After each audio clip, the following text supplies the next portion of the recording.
జీవము గల దేవుని స్వరం అనే ఈ ఆధ్యాత్మికమైనటువంటి టీవీ కార్యక్రమాన్ని వీక్షించడానికి సంసిద్ధంగా ఉన్నటువంటి క్రీస్తు యేసు శిలువ రక్త సంబంధులైన మీ అందరికీ నా హృదయపూర్వక నిండు వందనాలు. వీళ్ళందరూ క్షేమంగా ఉన్నారా? ఆరోగ్యంగా ఉన్నారా? మీ కుటుంబంలో ఎటువంటి సమస్యలు లేకుండా మీరు దేవునిలో ఆధ్యాత్మికంగా ఎదగాలని నేను కోరుకుంటూ ఉన్నాను. మీ కొరకు మేము ప్రార్థిస్తూ ఉన్నాం. ఒకవేళ సమస్యలు వచ్చినా భయపడకండి. సమస్యలు మన జీవితంలో వస్తూ ఉంటాయి, అవి వెళ్ళిపోతూ ఉంటాయి. ప్రార్థన ద్వారా దేవుడు ఘనమైన కార్యాలు మన బ్రతుకులను జరిగిస్తాడు. కాబట్టి సమస్యలు రావని చెప్పను, వచ్చినా మీరు ప్రభు వైపు చూడండి. క్రీస్తు యొక్క రాకడ కొరకు మీరు సంసిద్ధత కలిగి ఉండండి. ఆ విధంగా మీరు ఉండాలని మీ కొరకు మేము నిత్యము కూడా ప్రేయర్ చేస్తూ ఉన్నాం. అలాగే మా కొరకు మేము జరిగిస్తున్నటువంటి పరిచర్య కొరకు మీరు ప్రార్థించండి. ఈ వర్తమానాలు మీకు ప్రయోజనకరంగా ఉన్నాయని నేను భావిస్తూ ఉన్నాను. ఈ వర్తమానాలు ఒకవేళ అయ్యా మాకు ప్రయోజనకరంగా ఉన్నాయి అని మీరు భావిస్తే కనుక వీటిని బలపరచడానికి మరి స్పాన్సర్ చేయడానికి ఒకవేళ ప్రభు మిమ్మల్ని ప్రేరేపిస్తే స్క్రీన్ మీద కనబడుతున్నటువంటి మా యొక్క మరి ఫోన్ నెంబర్కి మీరు ఫోన్ చేసి మమ్మల్ని మీరు సంప్రదించవచ్చు అని చెప్పి దైవ సేవకుడిగా మీకు నేను ప్రేమతో మనవి చేయుచున్నాను. ఏదైనా ప్రార్థన అవసరతలున్నా మాకు తెలియపరచండి. మీ కొరకు మేము భారముతో ప్రార్థన చేస్తామని చెప్పడానికి నేను సంతోషిస్తూ ఉన్నాను. ఇప్పటికీ కొంతమంది ఫోన్ చేస్తూ ఉన్నారు, అయ్యా మా కొరకు ప్రార్థించమని. మీకున్న సమస్యలు మాకు చెబుతూ ఉన్నప్పుడు మేము నోట్ చేసుకుంటూ ఉన్నాం. మీ కొరకు మేము భారముతో ప్రార్థన చేస్తున్నామని కూడా చెప్పడానికి నేను సంతోషిస్తూ ఉన్నాను. ఒకవేళ ఈ వర్తమానాలు మీకు ప్రయోజనకరంగా ఉంటే మిగతా వారికి కూడా మీరు పరిచయం చేయండి. టీవీలో ఒకవేళ మీరు వీటిని వీక్షించకపోతే మన యొక్క యూట్యూబ్ ఛానల్ ఉంది, ఎల్జీసీ మినిస్ట్రీస్ పెనుమదం అనేటటువంటి యూట్యూబ్ ఛానల్ని మీరు మరి సబ్స్క్రైబ్ చేసుకోండి. మేము అప్లోడ్ చేస్తున్నటువంటి వీడియోలు మీకు నోటిఫికేషన్గా వస్తాయి. తద్వారా మీరు వాటిని వినండి, లేకపోతే చూడండి, ఆశీర్వాదం పొందుకోవాలని ప్రభు పక్షంగా మీకు నేను మనవి చేస్తూ ఉన్నాం. వాక్య సందేశంలోకి వెళ్దాం. దానికంటే ముందు చిన్న ప్రార్థన. తలలు వంచండి, ఏకీభించండి. మా పరమ తండ్రి మీకు స్తోత్రములు.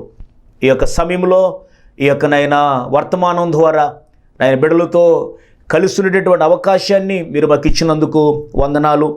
బిడ్డలను కలుసుకున్నాం అయ్యా. వారికి ఈ రోజున ఏ వర్తమానం మీరు ఇవ్వబోతున్నారో నాకు తెలీదు. మీరు మాట్లాడండి. వినగలిగిన చెవిని, గ్రహించగలిగిన మనస్సును బిడ్డలకు దయచేయమని అయ్యా, నీ సేవకుడిగా నన్ను మరుగుపరిచి నీ బిడ్డలతో మీరు మాట్లాడమని, మంచి నెల పడిన విత్తనాల వల్ల అవి ఫలించడానికి సహాయం చేయమని క్రీస్తు నామములో ఈ ప్రార్థన అడిగి వేడుకుంటున్నాము తండ్రి, ఆమెన్. మరొక మారు మమ్మల్ని రాత్రి మీ కుటుంబంలోనికి ఆహ్వానించినందుకు మరొకసారి మీకు ప్రత్యేకమైన వందనాలు. వాక్యంలోకి వెళ్దాం. ఈరోజు మనము ధ్యానం చేయబోయేటటువంటి అంశం ఏంటని ఆలోచన చేస్తే, ఉపవాస ప్రార్థన అంటే ఏమిటి, దాని యొక్క నియమావళి మొన్న నేర్చుకున్నాం గత పాఠంలో. బిడ్డలారా, ఉపవాస ప్రార్థన అంటే ఏమిటి? ఉపవాసం అంటే దేవునికి దగ్గరగా నివసించుట, దేవునికి దగ్గరగా వచ్చి ప్రార్థన చేయుట ఉపవాసము అనేటువంటి విషయాన్ని నేర్చుకున్నాం. అలాగే ఉపవాస ప్రార్థన ఎలా చేయాలి అనేటటువంటి విషయాలు కూడా మనం నేర్చుకున్నాం. ఇంకా నేను దాని జోలికి వెళ్ళను. అయితే ఉపవాస ప్రార్థన గురించి బైబిల్లో ఏమని ప్రస్తావించబడింది, ఎన్ని రోజులు ఉపవాస ప్రార్థన బైబిల్లో ఉంది అనే విషయాలు ఈరోజు మీకు నేను వాక్యంలో నుంచి మరి ధ్యానం చేయబోతూ ఉన్నాం. గత పాఠంలో 1 డే ఫాస్టింగ్ ప్రేయర్ గురించి మనం విన్నాం. ఒక్కరోజు వారు ఉపవాస ప్రార్థన చేసినప్పుడు ఏం జరిగిందండి? ఘనమైనటువంటి కార్యం జరిగింది. ఒక్కరోజు వారు ఇశ్రాయేలీయులు ఒక్కరోజు వారు సమర్పించుకుని చేసినటువంటి ప్రార్థన ఏదైతే ఉందో వారికి గొప్ప విజయాన్ని ఇచ్చింది. ఏమండి, ఇంకా మనం బైబిల్ గ్రంథంలో చూడగలిగితే దేవుని బిడ్డలారా, ఇంకా కొన్ని ఉపవాసాలు ఉన్నాయి. కొన్ని రోజులు భక్తులు చేసినటువంటి ప్రార్థనలు 1 డే ఫాస్టింగ్ ప్రేయర్. అలాగే రెండవది ఏంటంటే 3 రోజుల ఉపవాస ప్రార్థన. ఎవరు చేశారండి? 3 రోజుల ఉపవాస ప్రార్థన? టక్కున మనకు గుర్తుకొచ్చేది ఎవరంటే యోనా గారు చేశాడు. యోనా గారు చేయటం అంటే గమనించాలి, ఆయన ఆ చాప కడుపులో ఉన్నాడు. చాప కడుపులో 3 దినాలు ఆయన ఉన్నాడు. ఆయన 3 దినాల నుండి ప్రేయర్ చేశాడు. నినివే పట్టణస్థులు ప్రార్థన చేశారు. తర్వాత జ్ఞాపకం చేసుకుంటే ఎస్తేరు కూడా 3 దినాలు ఉపవాసం ఉండి తన ప్రజల యొక్క రక్షణ కొరకు ఆమె ఏం చేసింది, మొర్దెకైలందరూ కూడా మొత్తం అక్కడ ఉన్నటువంటి ప్రజలందరూ కూడా ప్రేయర్ చేశారు. దేవునికి స్తోత్రం.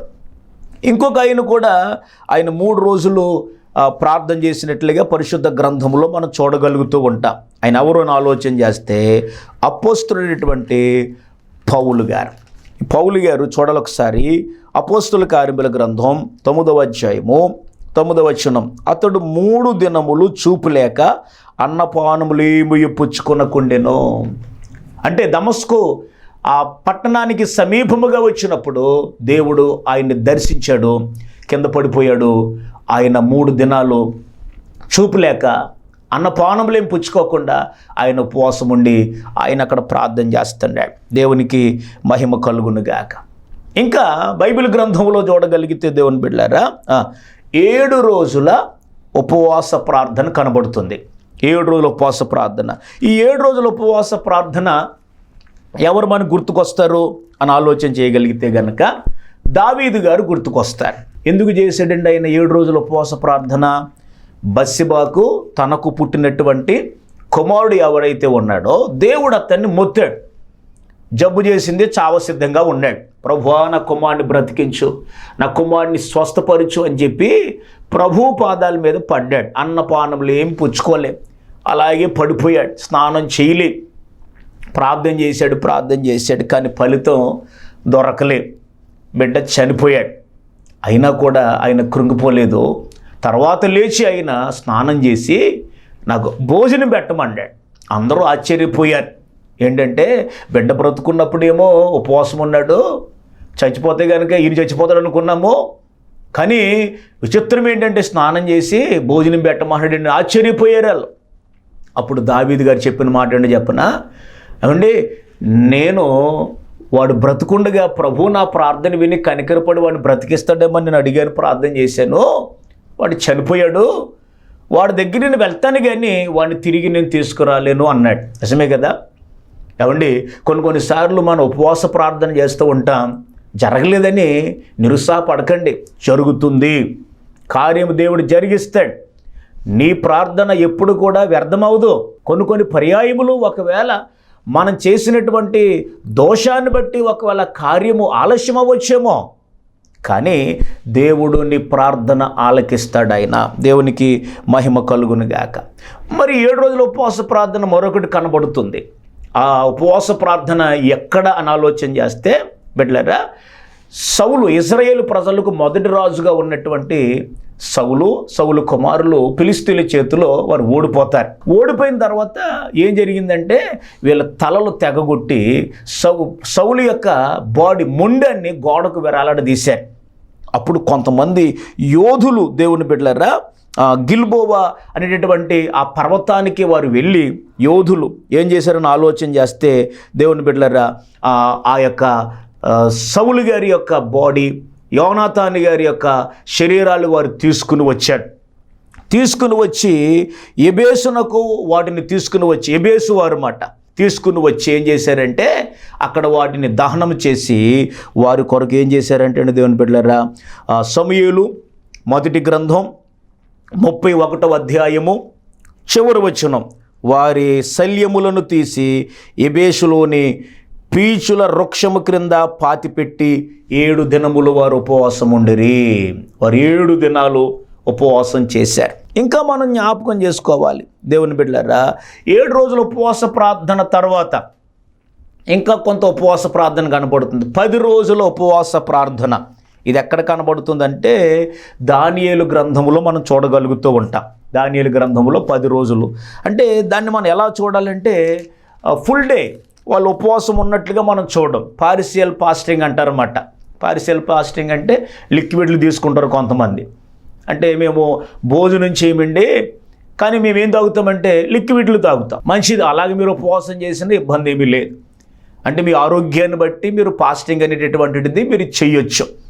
కాబట్టి ఇక్కడ మీరు గమనించాలి, దానియేలు యొక్క 3 స్నేహితులు కూడా జ్ఞాపకం చేసుకుంటే వారు ఏం చేశారంటే ఉపవాసం అంటే అది ఎలా చేశారు చూద్దాం. దానియేలు గ్రంథం 1వ అధ్యాయము 12వ వచనం. భోజనమునకు శాఖాధాన్యములను పానమునకు నీళ్లను నీ దాసులకు మాకిప్పించి దయచేసి 10 దినములు మమ్మను పరీక్షించుము.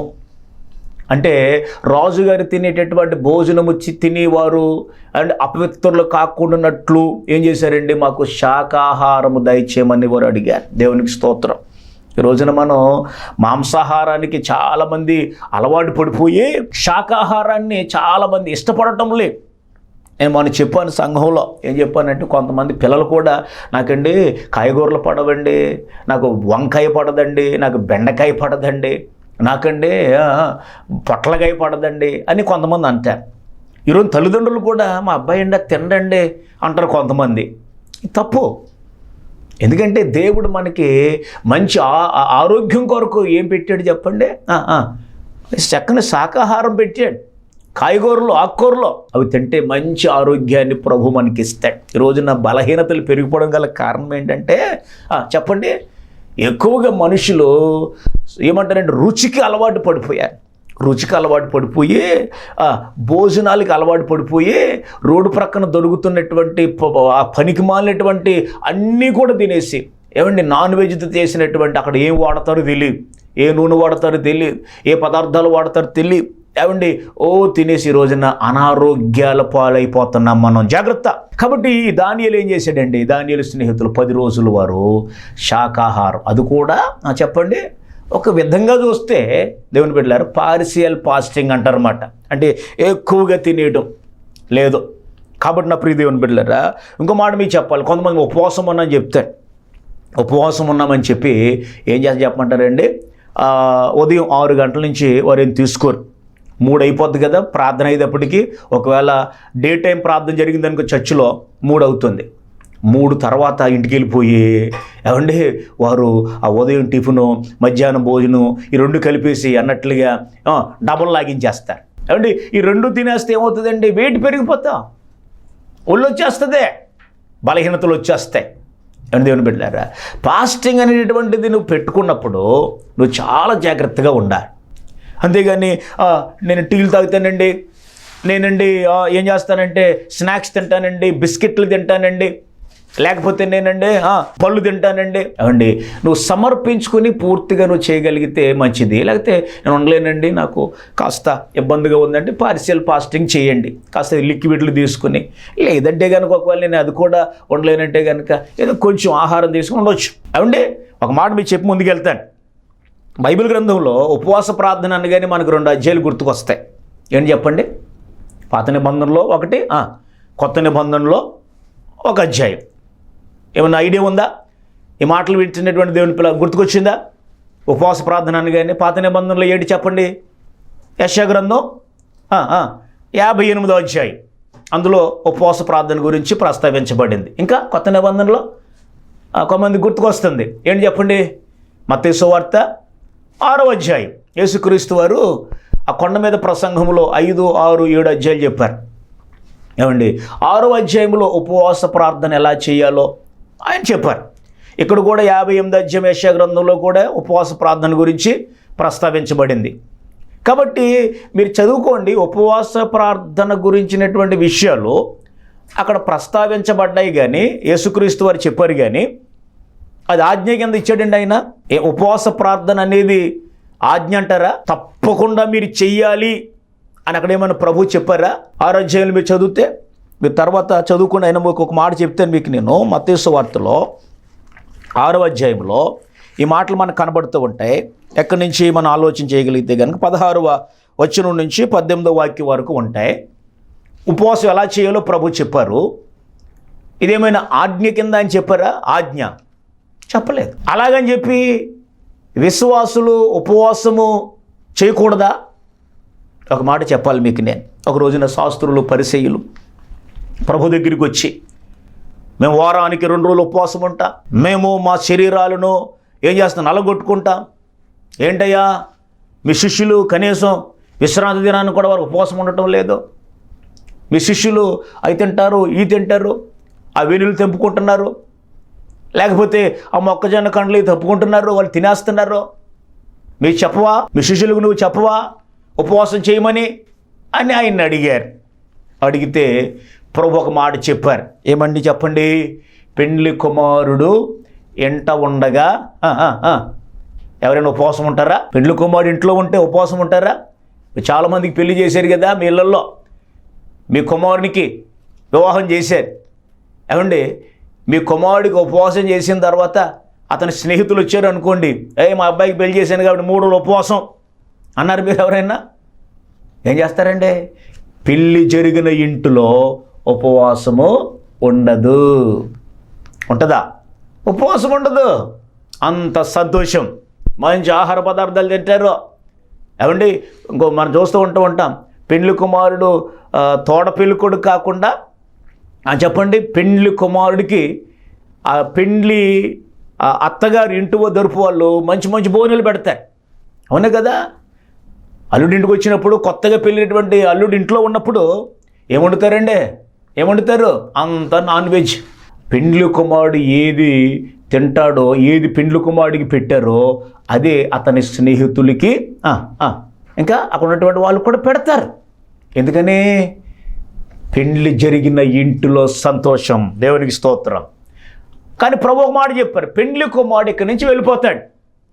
వెళ్ళిపోయిన తర్వాత అప్పుడు వారు చెప్పండి ఉపవాసం ఉంటారు. దేవునికి స్తోత్రం. పెండ్లి కుమారుడు ఉన్నంత వరకు చెప్పండి ఉపవాసము ఉండరు. అందుకనే యేసుక్రీస్తు వారి కాలంలో ఆయన ఆజ్ఞగా చెప్పలేదు, కానీ ఆయన వెళ్ళిపోయిన తర్వాత అంటే ఇప్పుడు ఆయన సంఘంలో ఇప్పుడు మనకేమైనా ప్రత్యక్షంగా కనబడుతున్నాడండి? ఆయన ఉన్నాడు ఇక్కడ? ఆయన లేడు కాబట్టి ఇప్పుడు ఏం చేయాలి? ప్రతి విశ్వాసి ఉపవాసము ఉండాలి. దేవునికి స్తోత్రం. Ever believer must be should fasting. ప్రతి విశ్వాసి కూడా చెప్పండి ఉపవాస ప్రార్థన చెయ్యాలి. దేవునికి స్తోత్రం. ఉపవాసం ఉండనంటే కుదరదు. ఇది ఆజ్ఞగానే ప్రభు తర్వాత ఇచ్చారన్నమాట. 6వ అధ్యాయంలో కనపడదు. కాబట్టి ఈ రోజున ప్రతి విశ్వాసం ఏం చేయాలంటే ఉపవాస ప్రార్థన. మీ ఆరోగ్యాన్ని బట్టి, మీకున్నటువంటి పరిస్థితులను బట్టి, మీరు వేసుకుంటున్నటువంటి మెడిసిన్ బట్టి మీరు ఏం చేయొచ్చు? ఉపవాస ప్రార్థన చెయ్యాలని దైవ సేవకుడిగా మీకు నేను ప్రేమతో మనవి చేస్తూ ఉన్నాం బిడ్డలారా. కాబట్టి ఇక్కడ గమనించాలి, ఈ 7 రోజుల ఉపవాస ప్రార్థన తర్వాత 10 రోజుల ఉపవాస ప్రార్థన, అవండి ఇది పార్షియల్ ఫాస్టింగ్గా కనబడుతుంది. తర్వాత 21 రోజు ఉపవాస ప్రార్థన కూడా కనబడుతుంది. ఈ ఉపవాస ప్రార్థన కూడా ఎవరు చేశారని ఆలోచన చేస్తే దానియేలు గారు చేశారు. దానియేలు గారు భవిష్యత్తులో జరగబోయేటటువంటి విషయాల గురించి దేవుని సముఖంలో ఆయన ఏం చేశాడంటే ప్రార్థన చేసినట్లుగా 21 రోజు ఆయన వాక్యం చెబుతుంది. దానియేలు గ్రంథం 10వ అధ్యాయము 3వ వచనం, 3 వారములు గడుచు వరకు నేను సంతోషముగా భోజనము చేయలేక ఉంటేనే. సంతోషముగా అంటే ఆయన ఏం పార్షియల్ ఫాస్టింగ్ చేసాడనమాట. అంటే లిక్విడ్ తీసుకోవటం, లేకపోతే ఏదో కాస్త భోజనం చేయటం, అంతేగాని కడుపు నిండా ఆయన తినలేకపోయాడు. దేవునికి స్తోత్రం. కాబట్టి 21 రోజు ఉపవాస ప్రార్థన మనం చూస్తూ ఉంటాం. జరగబోయే సంగతులను గురించి ఆయన ఏం చేశాడంటే ఉపవాస ప్రార్థన చేశాడు. దేవునికి స్తోత్రం. ఇంకా చివరిగా మనం చూస్తాం ఏంటంటే 40 days ఫాస్టింగ్ ప్రేయర్, 40 రోజుల ఉపవాస ప్రార్థన. ఎవరు చేశారండి? బైబిల్ గ్రంథంలో 3 వ్యక్తులు మనకు కనబడతారు. మోసే భక్తుడు, ఏలియా భక్తుడు, అలాగే మన ప్రభువైన యేసుక్రీస్తు వారు. ఇది నేను అంటాను దేవుని బిడ్డలారా, ఒక సూపర్ న్యాచురల్ ఫాస్టింగ్ ప్రేయర్ అన్నమాట. ఇది ఒక గొప్ప శక్తివంతమైనటువంటి ఉపవాస ప్రార్థన. అందరూ చేయలేరు. ఈ రోజుల్లో చాలామంది మేము 40 రోజులు ఉపవాసం ఉన్నామని చెప్తారు. అంత ఉట్టిది. 40 రోజులు ఉపవాస ప్రార్థన అంటే వాళ్ళు ఏం చేస్తారంటే చెప్పండి, ఒక భక్తుడు ఎవరంటే యేసన్న గారు దగ్గరికి ఒక ఆమె వచ్చిందంట. అయా నేను 7 రోజులు ఉపవాసం ఉన్నానని చెప్పిందంట. 7 రోజులు ఉపవాసం ఉన్నానండి అని చెప్పిందంట. బాబోయ్, 7 రోజులు ఉపవాసం చేసావమ్మా? ఎలా చేసావమ్మా? ఏమన్నా తిన్నావా? ఏమైనా తినలేదా అంటే, అయ్యగారు నేనేం చెప్పానంటే మా ఇంట్లో నేను ఉపవాసం ఉన్నాను కాబట్టి నాకు ఒక 1/2 లీటర్ పాలు తెమ్మని చెప్పాను. ఒక 1/2 లీటర్ పాలు తాగిందంట. 2 పెద్ద పెద్ద చక్కెరకాయలు, అట్టుపళ్ళు, ఉదయము 2, మధ్యాహ్నం 2, సాయంకాలం 2 తింది. పొద్దుటేం ఏం చేసింది? 1/2 కేజీ ఉప్మా తినేసింది. కొంచెం మిగుల్చుకుంది, అది మధ్యాహ్నం తినేసింది. పొద్దున్న 2, మధ్యాహ్నం 2, సాయంకాలం 2 అరటిపళ్ళు, పెద్ద పెద్ద చక్కెరకాయలు అరటిపళ్ళు తింది. ఏమండే ఇలా తినేసి 7 రోజులు ఉపవాసం అని చెబుతుందండి ఆవిడ. అప్పుడు ఆయనకు నవ్వుకుని, అమ్మ నువ్వు 7 రోజులు కాదు, నేను 10 సంవత్సరాలు చేస్తాను ఎలాగైతే ఉపవాసము అన్నాడంటండి ఆయన. పెద్ద పెద్ద చక్కెర గడ్డి పూలు తినేసావా, 1/2 లీటర్ పాలు తాగేసావా, ఉప్మా తినేసావు, ఒక అర కేజీ ఉప్మా, అది కూడా తినేసింది. 1/2 కేజీ ఉప్మా నేను పొద్దున్న సాయంకాలం తినేసిందంటే 1/2 కేజీ ఉప్మా. ఏంటి ఉప్మా తినేసి పాలు తాగేసి అట్టిపూలు తినేసి అది ఉపవాసం ఎలాగ అవుతుందమ్మా అన్నాడంటే ఆయన. నువ్వు 7 రోజులు కాదు, నేను 10 సంవత్సరాలు చేస్తాను అన్నాడంటే ఆయన. అది కాదు ఏమండి, అట్లా కాదు ఉపవాసం. శరీరాన్ని నల్లగొట్టుకోవాలి. ఉపవాస ప్రార్థన అంటే ఏంటంటే దేవుని బిడ్డలారా, రీకనెక్ట్ విత్ యువర్ గాడ్. అంటే మనం ఏం చేయాలి చెప్పనా, ఉపవాస ప్రార్థన ద్వారా మరలా మనము దేవునితో అనుసంధానము చేయబడాలి. మనం దేవునితో మరలా రీకనెక్ట్ అవ్వాలి. ఎందుకంటే లోకములో తిరుగుతున్నాం, లోకములో మనం పడిపోయి మనం దేవునికి దూరం అయిపోతూ ఉన్నాం. ఉపవాస ప్రార్థనని దేవునికి దగ్గరగా చేస్తుంది. దేవునికి మహిమ కలుగును గాక. 40 రోజులు ఉపవాస ప్రార్థన, అద్భుతమైనటువంటి ఉపవాస ప్రార్థన. నిర్గమకాండం 34:8 మోషే గారు దేవుని దగ్గరికి వెళ్ళి 40 రోజులు ఉపవాసం ఉన్నట్లుగా మనం చూడగలుగుతూ ఉంటాము. అలాగే రాజుల మొదటి గ్రంథం 19వ అధ్యాయము 8వ వచనములో ఏలియా గారు 40 రోజులు ఆయన ప్రయాణం చేసినట్లుగా దేవుని వాక్యలో మనం చూస్తూ ఉంటాము. మన ప్రభువైన క్రీస్తు వారు మత్తయి సువార్త 4వ అధ్యాయము 2-4 వాక్యాలు మనం చూస్తూ ఉంటాము. ఆయన 40 దినాలు ఆయన ఉపవాసం ఉండి ప్రార్థన చేశారు. దేవునికి స్తోత్రం కలుగును గాక. కాబట్టి ఈ యొక్క సమయంలో మీరు ఎలాగో ఉపవాస ప్రార్థన, ఎన్ని రోజులు ఉపవాస ప్రార్థన మీరు చేయగలరో అది మీ ఇష్టం. 1 డే నేను ఉండగలనండి, ఉండండి. 3 డేస్ చేయగలనండి, 3 రోజులు చేస్తాను, మీ ఓపిక. లేదండి నేను 7 రోజులు ఉంటాను, ఇంకా మంచిది. లేదండి నేను 10 రోజులు చేస్తాను, మరీ మంచిది. 14 రోజులు చేస్తాను, బహు మంచిది. 21 రోజు చేస్తాను, ఇంకా మంచిది. మీరు చేయాలి ఉపవాస ప్రార్థన. ఉపవాస ప్రార్థన ద్వారా ఏం జరుగుతుందంటే బలమైన కార్యాలు జరుగుతాయి. దేవునికి స్తోత్రం. ఒక రోజున యేసుక్రీస్తు ప్రభులు వారు దగ్గరికి ఒక తండ్రి తన కొడుకుని తీసుకొచ్చాడు. దెయ్యం పట్టినటువంటి వ్యక్తిని తీసుకొచ్చాడు. ఏమండి వాడిని ఏం చేస్తుందంట, నీళ్ళల్లో పడేస్తుంది, అగ్నిలో పడేస్తుంది. ఏమండి పడేస్తే వాడు ఏమైపోతాడో తెలియని భయపడిపోతున్నాడు తండ్రి. అప్పుడు తీసుకొచ్చి, అయ్యా శిష్యులు మీరు ఏదైనా కార్యం చేస్తారని అడిగితే వారు చాలా ప్రయత్నాలు చేశారు, కానీ ఆ దెయ్యం అంటే ఆ చిన్నవాడిని వదిలిపోలేదు. వదిలిపోకపోతే వీడికి ఒక అనుమానం వచ్చింది, ఈయనైనా వెళ్ళగొట్టడా అని చెప్పి ఒక అనుమానం వచ్చింది. వచ్చి దేవుని బిడ్డలారా, అవండి అయ్యా మీ యొక్క శిష్యుల్ని అడిగాను, వారు ఏమాత్రం చేయలేకపోయారు అన్నట్లుగా పాపవాడు ముఖం పెట్టాడు. అయితే దేవుని వాక్యం చెబుతున్నటువంటి మాట ఏంటంటే దేవుని బిడ్డలారా, వెంటనే ఆ చిన్నవాని తండ్రి నమ్ముచున్నా. అక్కడ ఒక మాట ప్రభు అన్నాడు. అందుకు యేసు, నమ్ముట నీ వలన అయితే నమ్మువానికి సమస్తము సాధ్యమే. మార్కు సువార్త 9వ అధ్యాయము 23వ వచనం అని అతనిది చెప్పాడు. నువ్వు నమ్ముతున్నావా? నేను నమ్ముతున్నాను, నాకు అపనమ్మకం లేకుండా నాకు సహాయం చేయమని బిగ్గరగా చెప్పాడు. అప్పుడు యేసుక్రీస్తు ప్రభులు వారు ఆ దెయ్యాన్ని గద్దించగా అవండి అది పెద్ద కేక వేసి వాడిని విలవిలలాడించి వెళ్ళిపోయింది. అవండి శిష్యులు వెళ్ళగొట్టలేకపోయారు కదా, యేసు ప్రభు వారు ఎలా వెళ్ళగొట్టారు? ఒక అనుమానం ముగింపులోకి వచ్చారు. ఏమండి కాబట్టి అప్పుడు యేసుక్రీస్తు ప్రభులు వారి దగ్గరికి శిష్యులు ఏకాంతముగా వచ్చి, బాబు అయ్యా నా తండ్రి ప్రభువా, మేము వెళ్ళగొట్టలేకపోయాము, ఆ యొక్క దెయ్యాన్ని వెళ్ళగొట్టావు నాయనా అని ఆయన్ని అడిగారు. అడిగితే ఆయన చెప్పారు. 29వ వచనం మార్కు సువార్త దేవుని బిడ్డలారా 9:29 అందుకాయన ప్రార్థన వలనే కానీ మరి దేని వలనైనను ఈ విధమైనది పోవుట అసాధ్యము. దేవునికి స్తోత్రం. ప్రార్థన వలననే కానీ, కింద పుట్టినోట్లు ఏముంది, ఉపవాస ప్రార్థన అని రాయబడింది. హల్లెలూయా. ఉపవాస ప్రార్థన ద్వారా ఘనమైన గొప్ప కార్యాలు ప్రభు మీ జీవితంలో చేస్తాడు ఆయన. హల్లెలూయా. ఏమండి మీ బిడ్డల జీవితంలో చేస్తాడు ఆయన. మీ జీవితంలో దేవుడు నెరవేరుస్తాడు ఘనమైనటువంటి కార్యాలు ప్రభువు.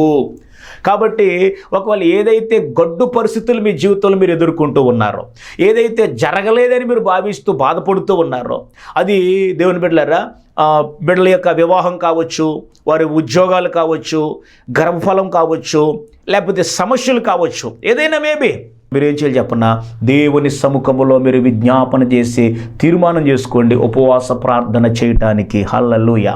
ఆ విధముగా నా దేవుడు ఘనమైనటువంటి విజయాలు మీ జీవితంలో దేవుడు దయచేస్తాడు. ఆయన ఎన్ని రోజులు మీరు ఉండగలరు? ఎన్ని రోజులు మీ శరీరము అవండి దేవునితో మైమరిచి ప్రార్థించడానికి మీరు ఇష్టపడుతూ ఉన్నారు?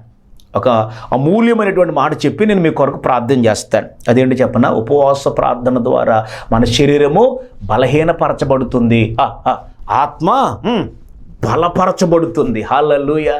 కాబట్టి ఈ యొక్క రాత్రికాల సమయంలో, అది పగటి వేళ కాల సమయంలో మీ శరీరము బలహీనపరచబడి ఆత్మ బలంగా ఉందనుకోండి, అపవాది మీ ముందు నిలవలేడు. దేవునికి స్తోత్రం.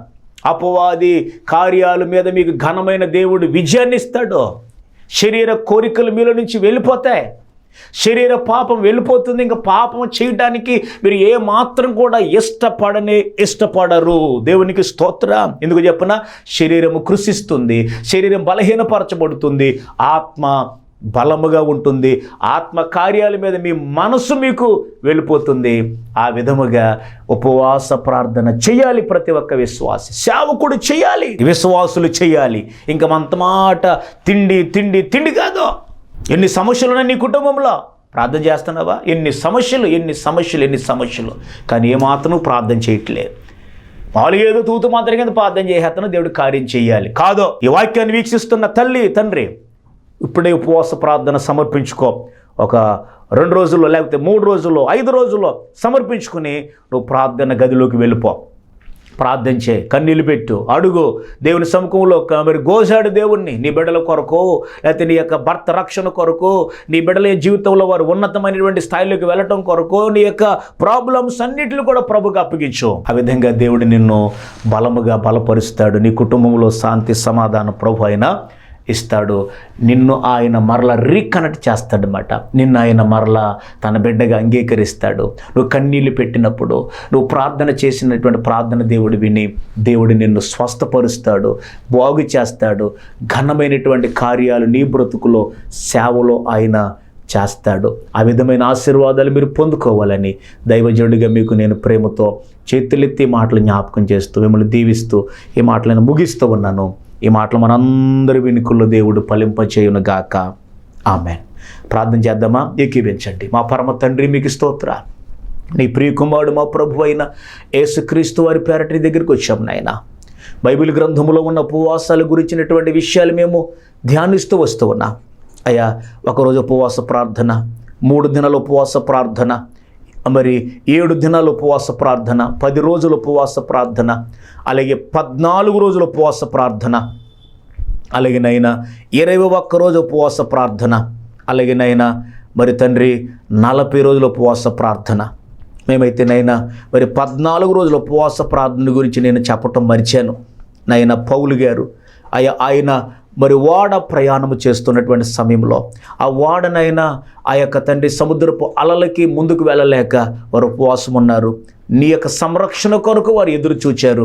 ఆ విధంగా నాయన మేము ఎన్ని దినాలు ఉపవాసం ఉండగలమో అన్ని దినాలు మా బ్రతుకులు ఉపవాసం ఉండి నీ శక్తిని పొందుకుని మా శరీరాన్ని బలహీనపరుచుకుని ముందుకు కొనసాగేటటువంటి అభిషేకం విశ్వాసులకి, దైవజనులకి మీరు దయచేయండి. ఈ దినాల్లో అయా సాతానుడు ఉపవాసం ఉండనీయకుండా ఎన్నో బలహీనతలు పెడుతున్నాడు. యేసు నామములో బలహీనతలన్నీ తొలగిపోవాలి, బీపీ షుగరు తొలగిపోవాలి, స్వస్థత. ప్రతి ఒక్క విశ్వాసి కూడా వారి వారి సంఘములో ఉపవాస ప్రార్థనలో వారు ఏకీభించాలి, శక్తిని పొందుకోవాలి.